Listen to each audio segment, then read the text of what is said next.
আজকে যারা নিজেদের বামপন্থী বলে দাবি করে, কোন আইডিওলজি আপনাকে সুযোগ দেয় বলে যে হুমায়ুন কবিরের মতো লোকের সাথে বসে আপনাকে জোট করতে হবে? কোন আইডিওলজির ভিত্তিতে 2021 সালে কেরালায় কংগ্রেসের বিরুদ্ধে লড়াই করছেন, সেখানে একই টাইমে বাংলায় কংগ্রেসের সাথে লড়াই করছেন? আপনারা লক্ষ্মীর ভাণ্ডারের মতো সহায়তাকে ভিক্ষা বলে। তৃণমূলের আইডিওলজি কি? আমাদের আইডিওলজি ওয়েলফেয়ার।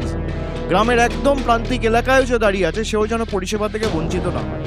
বয়স্ক মানুষ যদি কোনো ব্যাধিতে আক্রান্ত হয়ে অ্যাম্বুলেন্সের প্রয়োজন হয়, অ্যাম্বুলেন্সটা ডাকবে যে সে তৃণমূলের কর্মী বা নেতা। এটাই আমার আইডিওলজি। লকডাউনের সময় আমরা কমিউনিটি কিচেন করে মানুষের বাড়িতে খাবার পৌঁছে দিয়েছি বাড়ির বাইরে গিয়ে।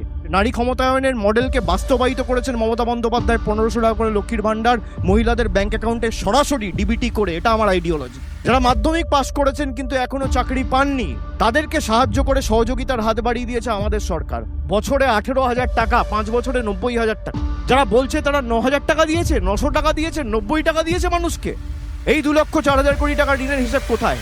আর যাদের অঙ্গুলি হেলনে 35% ভোট বিজেপিতে ট্রান্সফার হয়েছে, তারা ধোয়া তুলসী পাতা। 2016 সালে সিপিএম এর কজন বিধায়ক ছিল? 4%, 5% ভোটে নেমে গেল 3 বছরের মধ্যে 2019 সালে। বিজেপির থেকে টাকা নিয়ে বাংলায় আগুন জ্বালানোর চেষ্টা করছে, তাদের সাথে রথের অন্ধকারে মিটিং। 2021 সালে একই জিনিস করেছিল, 2026-এও একই জিনিস। এত বড় রেজিমেন্টেড পার্টি, কখনো আব্বাস সিদ্দিকী, কখনো নৌশাদ সিদ্দিকী, কখনো হুমায়ুন কবির, যারা এই বড় বড় কথা বলে, প্রশ্ন করে, অন্যকে ব্যঙ্গবিদ্রুপ করে, ছোট করে, খাটো করে দেখায়, তাদেরকে বলবো আয়নায় মুখ দেখো। লজ্জা লাগে না?